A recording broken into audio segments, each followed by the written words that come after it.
Marine Corps Gaming versus Regiment. It begins in just a moment. You can see the affixes one more time. Tyrannical, volcanic, and bursting. Everybody's buffing up. Everybody's at the door. They are waiting for the go-ahead from admins. For the Marines, it's double Demon Hunter. One of them should be tank, if I see this correctly. We have a Unholy DK in there. Of course, good old Fire Mage and a Disc Priest.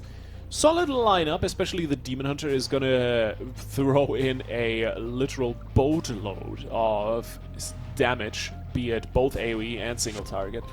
On the other side, a Regiment running a Evoker, I would assume this is an augmentation evoker. Then we have a Boomkin, a Resto Druid, on top of that a Blood DK, and of course, last but not least, an Assassination Rogue. That's an interesting lineup. I love to see that. A little bit of rogue action, always good to have. And we are off to the races, folks. Second series of the night. It's Marine Corps Gaming versus Regiment. Goes right into that first hallway. As expected, we think these guys are just going to run and grab and run and grab. Nothing too scary in these first packs if you're paying attention and your tank knows what's up. A little bit of a scare right there for Regiment, but all in all, doing pretty good. Marines have just piled everyone around the corner and letting the AoE do what it can. Like you said, these compositions are certainly unique. They're clearly playing comfort picks, and unfortunately someone from Regiment already goes down. That is not what you want to see on the first pull. And another. Oh no, second death on top of that. It's a bit dangerous. You have the dogs in here that focus someone down and just bite their ankles until they keel over. The other big thing is, of course, the bubble debuff that needs to be healed up, otherwise you drown, which is quite nasty. On the other side, Marine Corps Gaming doing an even bigger pull, including the mini-boss that we see Regiment start up right now. And they just cleaned that up without any issues. So they're already up the elevator, up the teleporter, and into the next pack, moving forward towards Lady Najjar, that first boss in this dungeon. And they're looking phenomenal. Yes, this is fortified, but still the pulls they are executing so far are very clean and also very deadly if you step aside for 1 second. Yeah, I love seeing the big numbers right off the bat. You can see the volcanics coming out, need to be sidestepped. That was a pretty good job right there by Marine Corps' Mage. There is a lot of visual clutter in this dungeon. There are things on the floor, there's coral, there's bushes, there's lots of things everywhere. You need to have your positioning in a place where you can actually see your feet. And we joke about that quite a lot whenever there's a volcanic dungeon. But particularly here, it's small spaces with lots of clutter. Teams can get really caught off guard if they're not careful. Yep, that can quickly happen. Demon Hunter down on the side of Marine Corps. Not really going to hinder them in finishing up this poll. It's just a little bit of a loss in time, but this could give Regiment the opportunity to catch up as they are grouping up a massive pull here in that second hallway. Everything stacked up, and it's actually not an augmentation evoker, it's a devastation evoker, and he is doing a whole lot of damage with that deep breath, throwing in the pyres afterwards. Everything burning down slowly but surely. Of course, you gotta get the casters in the back line there under control at some point, because they start hurting our rogue here quite a lot. But overall, this pull being handled quite expertly. Regiment looking good, while Marine Corps are straight off into the next mini-boss. Oh, you absolutely jinxed it. Right as you said, Regiment were doing good. They have another death. I'm not quite sure what's going on. It's the same player. There clearly is something that needs to be addressed by the team. I mean, unless this is a strategy, but somehow I don't see it. 3 deaths already in, 30 minutes left on the timer. Obviously, that is to completion. It is a much shorter timer to the 3 chests where we expect these teams to be falling in line. For anyone who is slightly confused, I can see some chat going on forth. Yes, there is no Season 3 gear on Tournament Realm where these players are playing. They have a mishmash of tier gear from Season 2, of 470 dungeon gear from Season 2, a couple of crafted items. It is very much a choose-your-own-adventure on the team composition side, which is definitely a factor in these games where the teams that have put in the research, have done the math, are going to have a slight bit of an edge.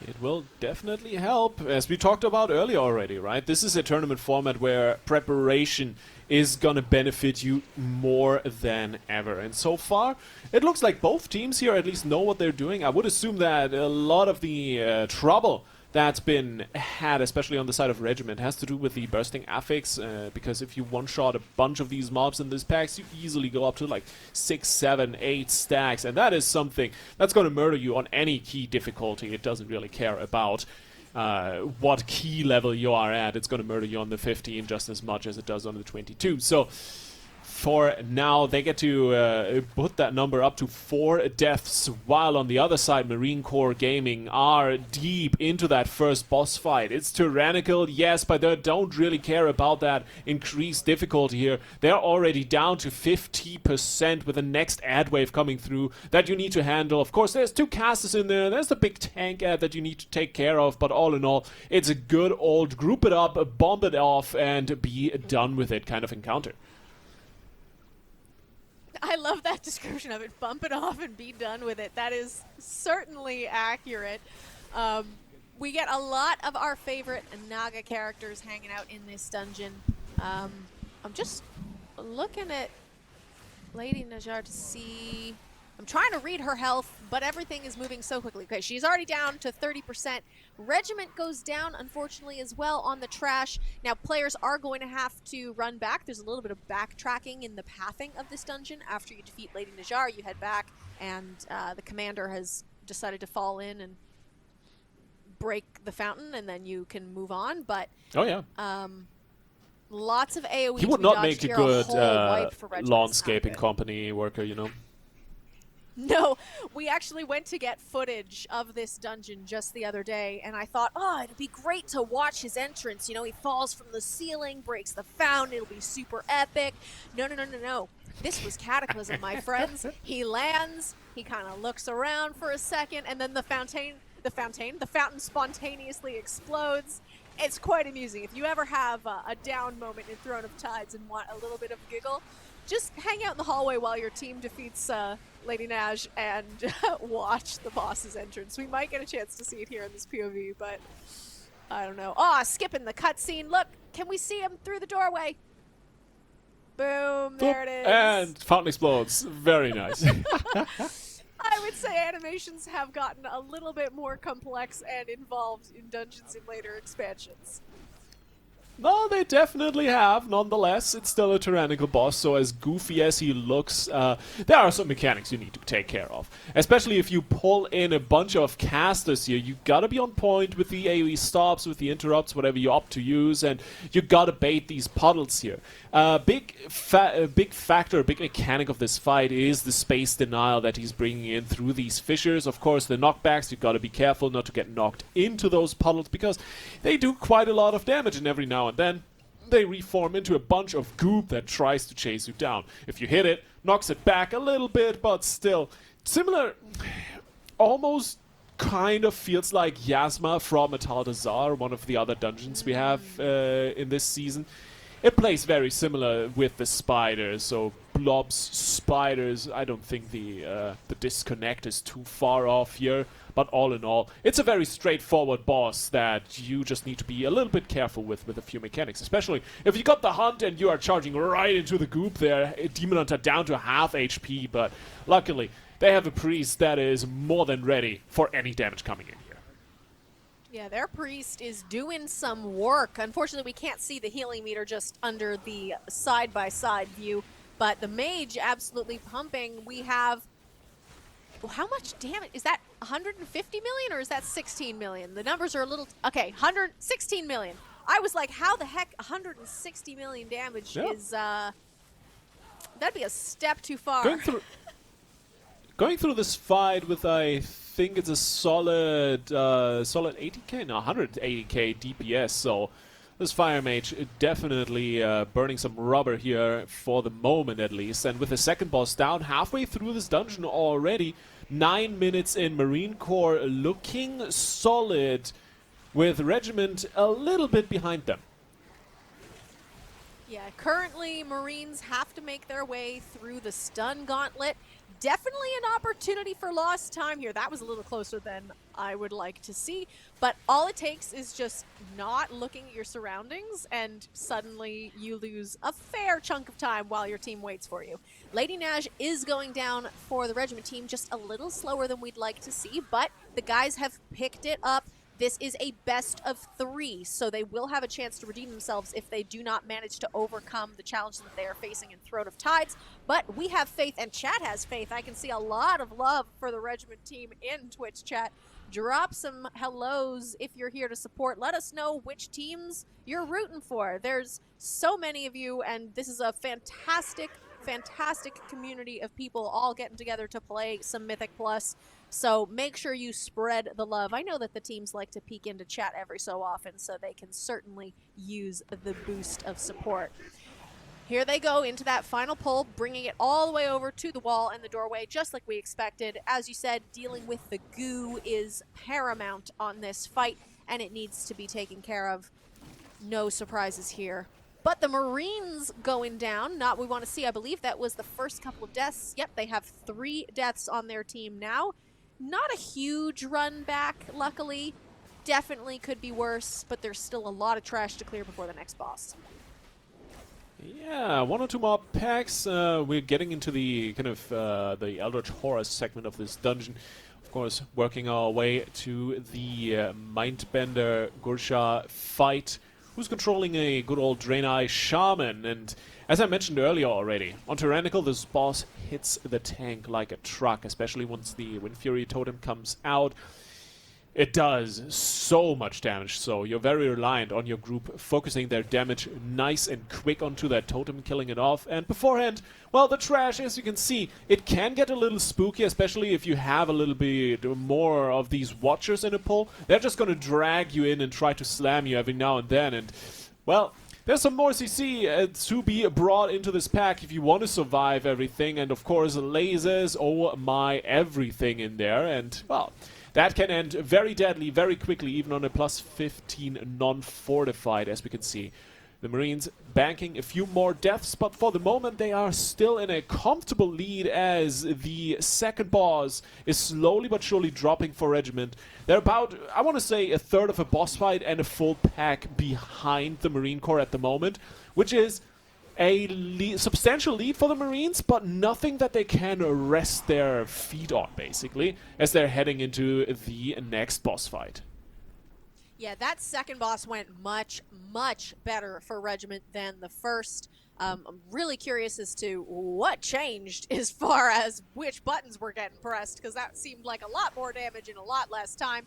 Obviously, dodging the shocks of all the different eels. I love that. Stealth straight through, not even a care in the world, making their way to the teleporter, which has replaced my favorite jellyfish boss of the dungeon. Marines working on... Oh, there they are. They are working on the boss. Having a good time. Indeed.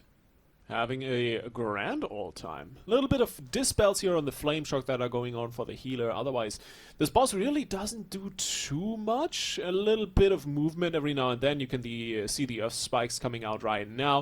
You just need to dodge a few puddles every few seconds, so don't stop moving. More flame shocks to dispel, and then of course the Storm Flurry totem that's coming out. As I already mentioned, once this totem is up, this boss trucks the tank like crazy. But it's plus 15, so a quick tap target swap onto the totem does quick work of this little engagement thing that the boss has going for himself. And once you get him down to, I think it's 25%, 20%, he gets into the next phase where you finally remove the squid head from our Draenei Shaman friend, and the fight changes from fighting the shaman to fighting a squid, which basically just does an AoE fear every now and then, and if you don't walk out of it, well, then you are getting one shot like our Demon Hunter over here. Yeah, that was a instant 100 to 0. You need to be prepared for that phase transition. The mechanics are completely different. When there's not mind control involved, surprise, surprise, things change. Interesting choice to be doing this boss right by the door like this. It actually does surprise me. They're using the entryway shrubs rather than the pillars that are designed for the hiding mechanics. I can't say I expected that. I don't know if that's just the regular strat and everybody does it by the door for runtime, Liffy. I'm a caster, so I'm not sure. It definitely gives you a lot more melee uptime if you play it this way. So can definitely understand that once you're running with double melee, as we are with the Demon Hunter and the Unholy DK here. But hey, if it works, right? Good strat. I like it. Could definitely copy that. Yeah, I think that's pretty exciting. And we have seen the Marines in the past at different events.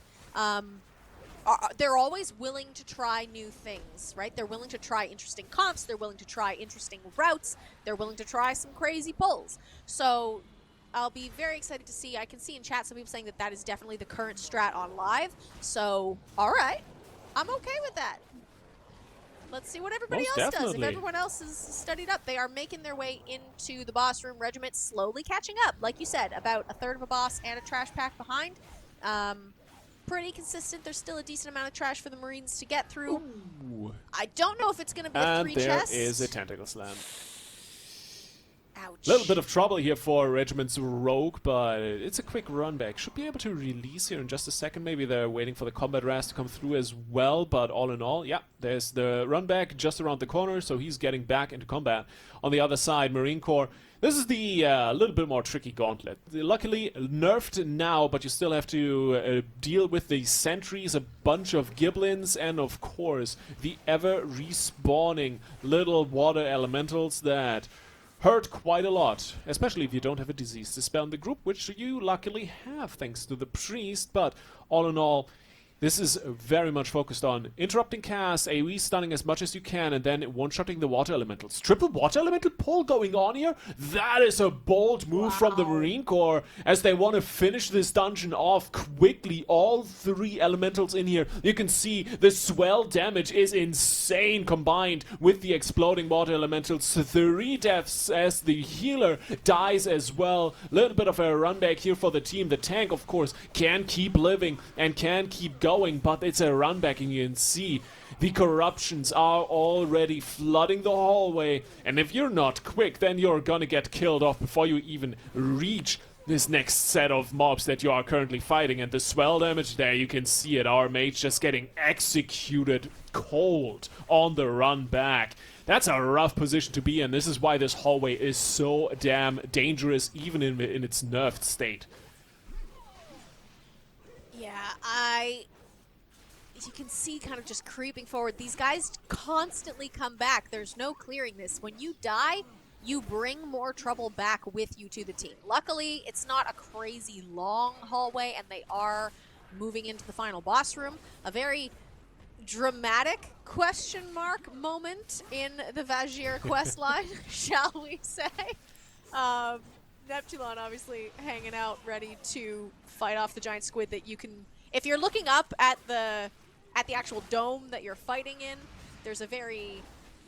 how would you describe that old god-esque squid mouth just kind of hanging out against the dome? It's kind of gross. It's just good old Ozuma just chilling there, you know, having a good old time watching everyone fight his Squid Ink. It's just another day in Vashir, honestly. No, it looks pretty spooky. It's a big kraken that is not fun to deal with, but of course, well, you gotta deal with the ink and a lot of the patches on the floor. These do a hell of a lot of damage, especially on Tyrannical, so you want to be careful, but luckily Neptulon is a real bro and gives you a little bit of a vacuum every now and then, so you can go through, just sweep everything up, clean the household, and then enjoy that nice old shiny sparkling bathroom. Then fight more squid monsters, or ink monsters rather.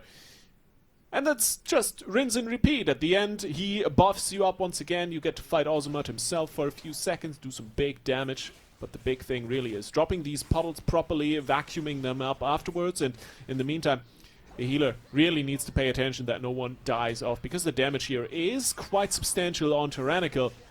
Especially once you get a tick of these puddles, or the tank has a little bit of trouble grabbing all these adds, because they do spawn all over the place. Yeah, and the boss's health is getting incredibly low here. I do not think the Marines are going to be able to catch up on this one. Ever so slightly just behind, but there's still a whole nother phase to go. You can see everybody gets a massive amount of empowerment. You need to just nuke Azamat as quickly as you can. Yep, 30% left to go. This is the victory lap phase of this boss fight, and the Marines are definitely saying thank you for this one as they pull out the victory here in Throne of the Tides. 1-0 up in this series.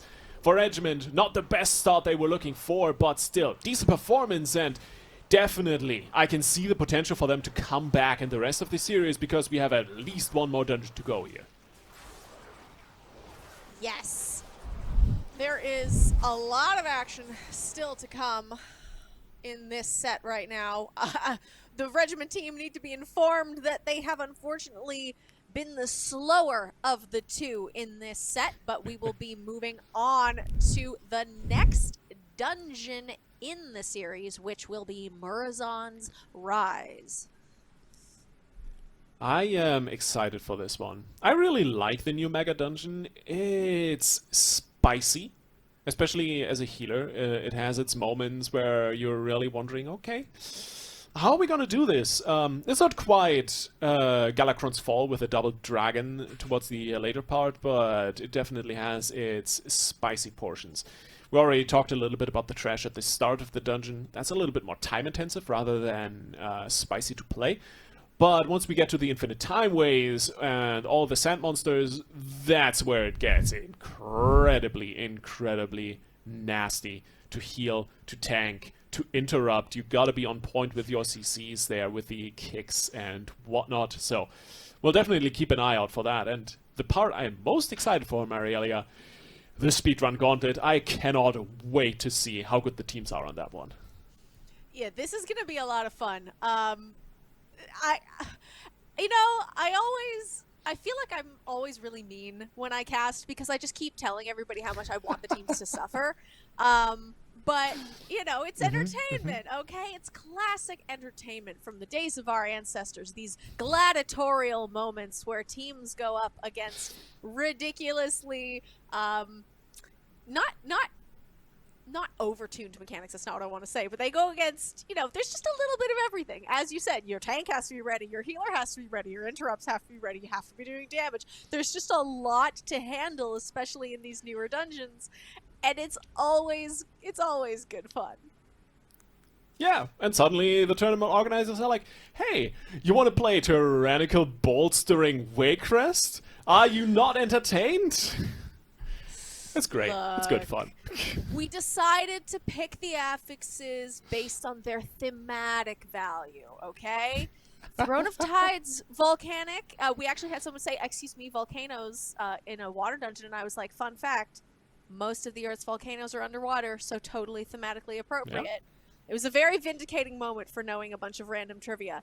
But we tried to keep it thematic. I think this is acceptable. You're looking at Murazan's Rise, a time-based dungeon. We're going storming and bursting because, you know, we've got our I mean, Iridikron kind of was in the first half, but, like, it's storming and it's related, and then there's... Time is volatile, you know? It makes sense. Time is volatile. Yeah. You know, it's the storming of the time ways. That's what it is. It's been several months since I remembered all of our absolutely critical justifications for these affix combos, Lithy. I think you're doing good. That's totally fine. Yeah, I'm excited. I really like this new Mega Dungeon.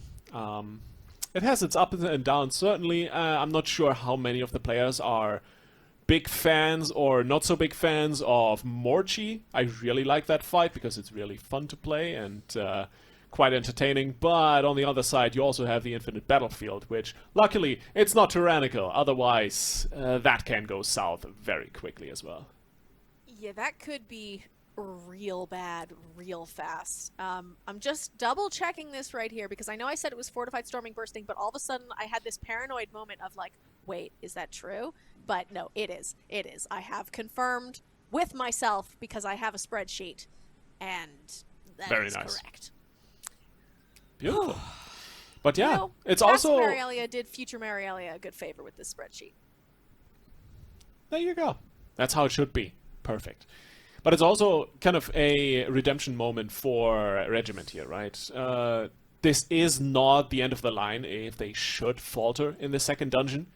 They would go down to the lower bracket, but of course, that's not where you want to go. The Marine Corps looking strong, but not unbeatable in Throne of the Tides. So, going into Murozond's Rise, I think this is a dungeon where both teams, once again, will be battling it out head-to-head. Especially, there is still bursting involved in this series, so you still have to deal with that, but it's a little bit more lenient, I want to say. The trash packs can be difficult, but it's a little bit less of a full wipe dungeon, and rather you stagger one death after the other if something goes wrong. Anyway, keys are opened up, and we are ready to go right into the first packs and the platform, and this part already is one of those things in this dungeon where you can save a massive amount of time if you play it efficiently with the 3 mini-bosses running around here. Yeah, lots of big pulls to be had. Regiment hopefully going to get a nice clean start. They definitely want to take advantage of every opportunity to make up time and push this series to a third map. So keeping an eye on this here. I think... did that go off? No, it was... Ooh. I think that was interrupted on time. Oh, And lots as of health going we're down for the already Marines talking as well. about... Yeah, as we're already talking about some of the difficulties and some of the death scenarios in this dungeon, healer going down for the Marine Corps. They did a double mini-boss pull here at the start of the dungeon, which has its ups and downs. You got the protective barrier that the first Guardian puts down, but you also have to deal with the AoE explosion and the orbs coming out from the Maiden, and those can be quite dangerous, especially with the rest of the mobs. If you don't have the interrupts on point, especially when one of those volleys goes off, that's basically gonna murder your entire group, especially on this double mini-boss pull. But Priest back on his feet, running it back, and once again, double mini-boss. We are into the good old Snake Man here as well. I forget the name of this guy. He's just very annoying, dashing around and forcing people to run into his sand bath to interrupt him. Another volley, barely stopped by the Dragon's Breath. Good awareness here by the mage as the healer, or rather is it the Demon Hunter, going down once again. Second death on the board, and you are still dealing with the Novas and the orbs from the Maiden coming out continuously. Next dash coming through, that's going to need an interrupt. Otherwise, you might lose another player. Tank jumping into the fray and being the hero that he needs to be. I love how close this already is. We saw those countdown timers, 10, 9, 8, 7, 6, 5, 4, 3, 2, 1, that went down almost perfectly in sync between the two teams. So if you're worried about not getting to see some proper neck-and-neck action, this is probably as good as it is going to get. Both teams have 4 deaths on the board. Their time is absolutely on par right now. Every single step their characters take could have an impact on the final score. I panicked for a moment that he was about to just accidentally jump off the edge.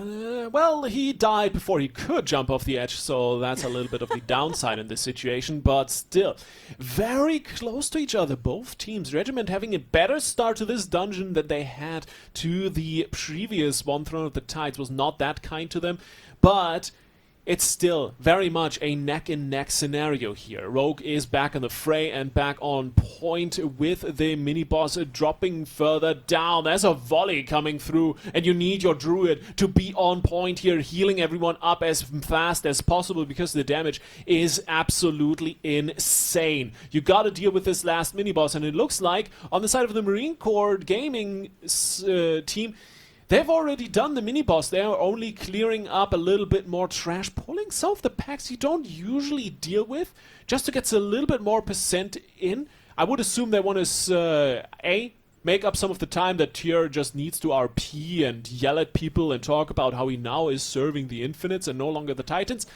and they can skip some trash later on in the dungeon, especially around the Infinite Battlefield and Chromie. There's a lot of opportunity to just skip a pack that is not that efficient in terms of percentage and time spent on it. No, definitely an interesting choice, but it also makes sense. As you said, Tyr has a moment of RP that he has to get through, but his fight itself is pretty straightforward. Don't stand in the big glowing spots, soak the circle, you know, move as a group. There you go. Tank's doing a great job keeping him in position. Already down below 50% health, and the other team, Regiment, has not yet pulled Tyr. They are still handling trash. They both have 49%, so no extra mobs managed to be picked up there by Regiment. This is definitely not an ideal situation for them. As we said, it is neck and neck and neck. Every second counts. Indeed it does. I would say Regiment behind about half a boss fight, but that is because the Marines are putting on a breakneck speed to start out this dungeon. Next Tank Slam gonna come in here for the Marines. That needs to be soaked by the entire group, but Tyr already down to sub 20%, might even die before the second intermission, which would be a massive gain in seconds and time in general, because they wouldn't have to play another orb phase. There's the boss down for the Marines in the meantime. First intermission coming up for Regiment. Let's hope they can soak all the orbs just in time and nuke this boss down as fast as possible, because there is ample opportunity for them to come back. One orb, two orbs going through. That's additional damage onto the group and additional shield for Tyr. Nasty to deal with, and that's gonna cost them a few more seconds. That could be crucial in this dungeon. Yeah, you can see still 5 deaths to 4, so that's already a slight disadvantage.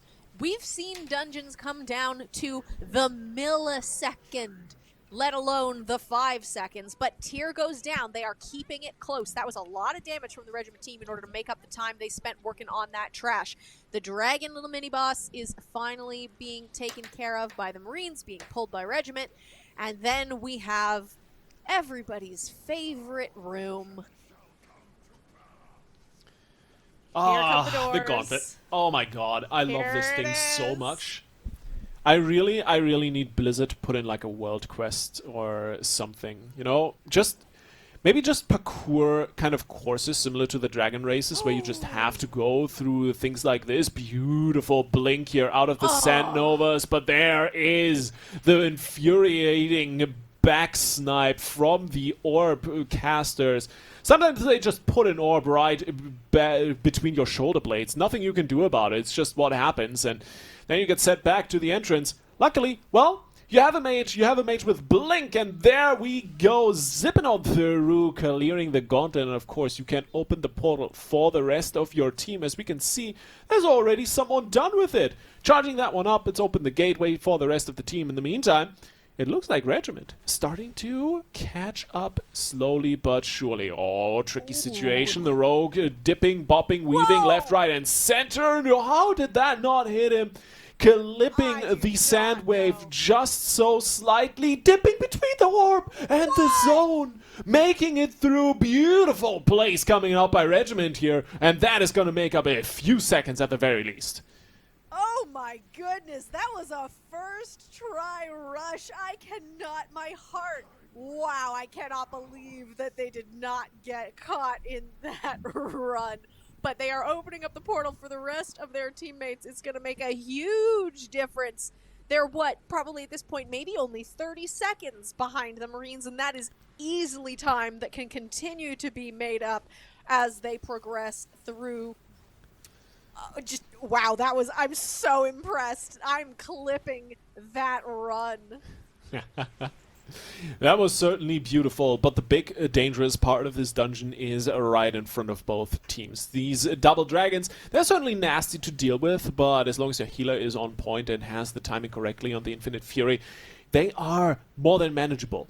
The sand mob part with the Rift Mages, on the other hand, that the Marine Corps is starting up right now, that one can be spicy to say the very least. You have mobs spawning into your back, you have nasty casts, you generally have the sand fields that do a whole lot of damage, and of course, on top of the bursting, you have the mobs that explode on death and do a bunch of damage to the entire group, so everything is required here. You gotta be on point with CCs, with the heals, interrupts, and of course, with the pulls in general, because you want to move through this dungeon smooth and quick.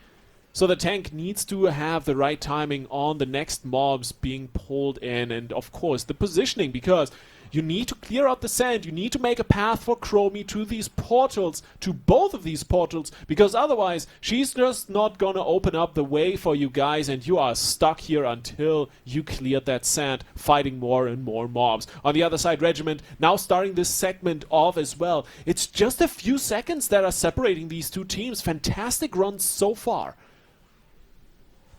Yeah, the pathing that these teams choose here is definitely going to have an impact on how quickly they can progress towards the next boss. You can see grabbing from the edge, but still keeping themselves safely in the clear area. It's a slow and steady grind.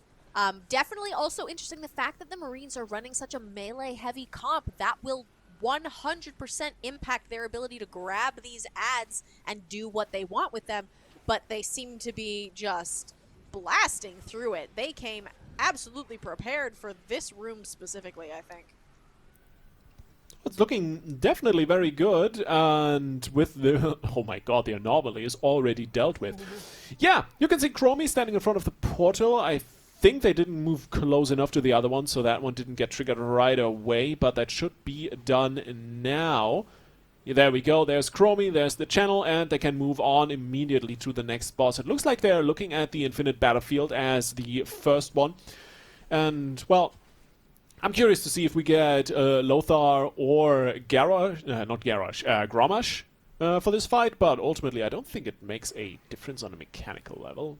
So, that's gonna be good fun. You gotta deal with adds, you gotta not stand in cleaves, and you're good. Yeah, definitely an extra couple of seconds on the backtrack. Not ideal, given Regiment another opportunity to catch up. Regiment is still clearing sound. Have they already made it to the first gateway? It's tough to tell from the way the POV is pointing right now. We will have to see. Both teams sitting pretty with over 70% of their trash completed. Are they going the same direction, or are they going to... I think they're going a different route. They are going to Morchi first. They also still have cooldown on Bloodlust, so that's usually kind of what you go for. Not seeing too many people actually at least consistently lust Morchi, because the Infinite Battlefield is just a little bit of a spicier encounter and better suited for the Bloodlust.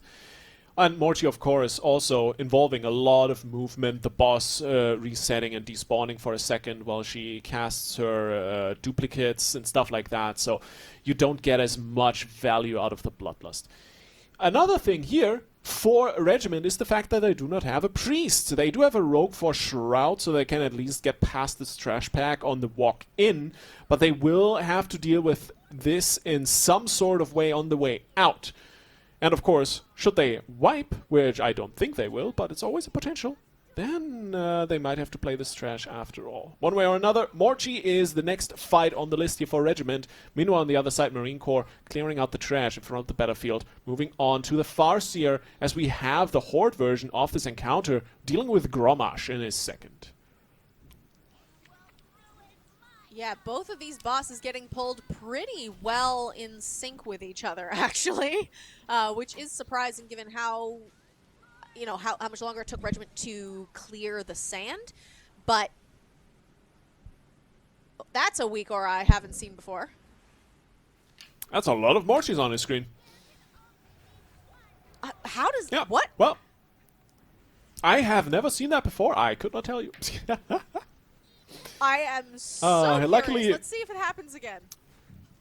Yeah, luckily Blizzard gave her absolutely massive hats, rather. Any Team Fortress 2 player would be absolutely jealous of us World of Warcraft players at this moment, but it seems like there's a little weak aura that helps out in this situation here. Of course, you also got to deal with the echoes or the duplicates. You got to kite those into the time bubbles, but of course, while they are rooted, they're not doing much, and you're just losing uptime still. Morchi going down pretty low next to a round of duplicates. I see bunny ears, I see a pumpkin, I see all other sorts of hats, and there it is on the other side of the room. Nice shadow step here by our rogue to dodge the incoming damage. The duplicate still out and rooted, now free of that CC. Now you gotta go kite, otherwise that thing is just gonna slap you left, right, and center. And look at our rogue stealing the trap from the healer. Just in time, killing off the boss for the druid not to run too much trouble with it. But on the other side, we haven't even talked about the Gromma shell screen being absolutely clobbered on the other side, because the Marines, well, they're doing it so smooth, it's not really worth talking about. No, they have just been like hanging out in the background, dealing damage, letting everybody die while we've been absolutely confused. Oh, that was close. I wasn't sure whether he was about to kick that pat or not. Apparently you can walk past him if you just wait, but can you really afford to lose those precious seconds? Marines, having finished their second boss, making their way back, they will also have to head to Morchi. We'll see whether Regiment makes it through. It's gonna be interesting to see. Let's see if they can scoot past. At least the mob is in the perfect position for it. No, it looks like they are death skipping that one, rather. Everyone else dies and resets and just takes the other portal. Because the trash around the infinite battlefield, you can definitely walk past that without aggroing it, at least the eels.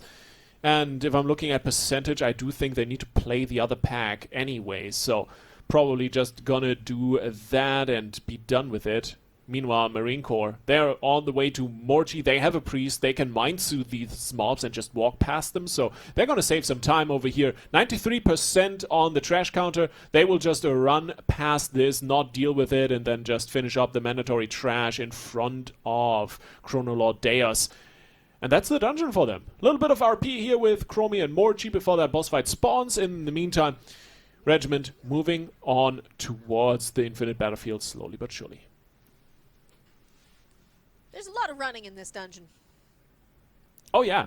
Luckily you can mount up. Imagine you couldn't. Like other dungeons. Oh my god. Throne of Tides. No, that would that would be a step too far, I think. But just a lot of manual, just to reach your destination, please dodge. Oh yeah. No, definitely. There's the next pack of worms. You can walk past these. It looks like a little bit of aggro action is going on. Our tank grabbing a few of them. Maybe they want them for percent, maybe not. We will see in just a second here. Everything grouped up nicely. You just gotta kick some worms here, dodge some puddles. Nice cloak to just keep the uptime going. Another set of worms here in the back. Body pulled by the rest of the group. Lots of damage going out on our evoker.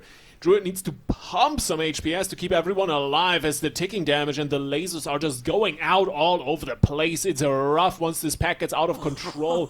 It is a confusing old time. One down.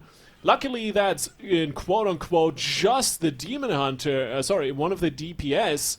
It's not the Demon Hunter, it's the Boomkin. The Demon Hunter for the Marines died too, so you're not necessarily wrong. Oh no! Yeah, that's unfortunate. Luckily, they found the correct Morchi. It didn't get breathed on. But no crazy weak aura with multiple faces. Yeah, no. No crazy weak aura. I'm trying to think of what that possibly could have been. Like, would it have shown, oh, these are the three? It's a weak aura. And now It's a weak aura that displays the model of whatever Morchi you are looking at in large. So you can just turn to it, see what head she's wearing on the big screen instead of having to go up close and personal, or rather look up close and personal with the duplicate. So I would say probably just makes the whole process a little bit easier. And once you find the correct one, I think there was a little icon or something around above the head. It helps you with the mechanic, I think. That's at least what I understood from it. I quite like the I Spy mechanics in dungeons. I don't know. I think it adds a nice little tag of roleplay element to it that you don't normally get in a lot of speed content. Obviously, the very first one that I really remember was in Suramar, the dungeon in Suramar in Legion, where you have to go find the spy based on what they have. And then we obviously had Ardenweald. There was the Guess the Symbols. I think that sort of a mechanic can be done very well. The Marines making excellent time on their way to Chronoloord Deus, who, like many of the Bronze Dragonflight we see, just seems to keep coming back because we keep killing him at different points in history. The fun thing is with Chronoloord Deus, the dude always dips out when he gets to low HP. I mean, he is, if I remember this correctly, the last boss in Uldaman as well, where he just pieces out once he hits, what was it, 5%, 1%, something around that. He's like, haha, your discs are gone now. I've got all your CD-ROMs and I'm gonna go back. That is 100% the headcanon I am going with from now on. Bosses that just kind of nope out of there, they can be fun and they can be sassy, but I think, hey, I've got your CD-ROMs is probably up there with Ajara's I'm too pretty to fight you. That might just make that fight suddenly my favorite. Yeah, that's a good point. Yeah, definitely. Meanwhile, all the kids are sitting there. What are you talking about, man? What's a CD-ROM? Oh, that's okay. We're younger than the game. Actually the game is younger than me. But oh god, there are people who play this game who are younger than World of Warcraft. Oh my god, I think I might be having a crisis, Livy. Yeah, let's talk about Deus a little bit while Regiment is struggling a little bit with the Infinite Battlefield trash. Gotta say, those Consecration and Earthquake casts the Fastia and Paladin do are deadly as hell, especially on Fortified. So pre-moving helps a lot there. If you see the cast already start moving, you take one tick, then you're out of it. But on the other side, the Marines, on to the last boss, Chronoloord Deus. He is interesting. Not too dangerous if you play the mechanics right, and the big mechanic you need to play here are the infinite orbs that are coming in. So these drop to the floor and explode, and if they both explode at once, then it's almost a wipe. At least it was before Blizzard nerfed this mechanic into the ground. So you gotta stagger these explosions, give your healer a little bit of time to work through it, but as we're seeing just now, they survived the double explosion. And this is where the way you actually play this mechanic. You let one orb explode, let the debuffs run out, then walk out of the second one and have the damage taken without the damage taken increase. And in the meantime, of course, Deus spawns a bunch of adds that open a bunch of portals, and the faster you kill the adds, the sooner the portals are closed and you have less adds to deal with. So it's basically just kill the adds and you're good. Yeah, the only mobs in dungeons that summon more portals than the Infinite Dragonflight is probably the Void. I think the Infinite Dragonflight are way up there as far as I'm just gonna bring in more reinforcements. And I am still not convinced that the Infinite Dragonflight is not just some Void-influenced bunch of dragons, you know? It's totally possible. I think it would be... Okay, so I have many feelings about this, Lithy, but you gotta think about the way Void influence is depicted in Warcraft media and the color palette choices, making the Infinite Dragonflight just be Void instead of being Order, because obviously right now the dragons are typically Order because of the Titans. It would be okay, but it would feel like a cop-out. I kind of want the Infinite Dragonflight to either just be batshit insane or to be something a little more interesting. Everyone's Void corrupted at this point. Not wrong. Not wrong. I'm down for it, especially with our favorite Naifu coming back next expansion. But first and foremost, you got to deal with this dragon. Well, he is still alive. A few percent left on Chronolodeus here. You can see the Marines are dealing with the mechanics expertly. Even the transition and the AoE damage coming out is nothing for them. The dungeon is done. 24 minutes flat. What a performance here from the Marine Corps, as on the other side, Regiment, they took a little bit longer on the Infinite Battlefield and will be going down to the lower bracket as the Marines take the series 2-0. Wow, that was definitely closer than the first series, closer than I think. Yeah. I think the Marines were expecting, to be honest. Regiment did an incredible job, especially early on. Just a couple of hiccups. Like we said, it comes down to seconds. They will be dropping down into the lower bracket. The Marines will move on to face the Coast Guard later today. But we're 10 minutes away from the next match, because if you weren't here earlier, we've reshuffled the entire schedule for today. So, Lithy, I think you and I are going to take a quick, just 2 minutes to go, grab a drink, let everybody in the audience absorb what just happened, and then we're rolling straight on into the next match. Oh, it's gonna be so good. Army versus the Ukrainian team, and this is gonna be an absolute banger. You don't want to miss out on it, because it's gonna be neck to neck for the entire 3 maps, and I'm sure we're gonna get 3. Anyway, 3 minutes or a few minutes more than that. We'll take a quick break and we'll be right back with you guys. See you in just a second.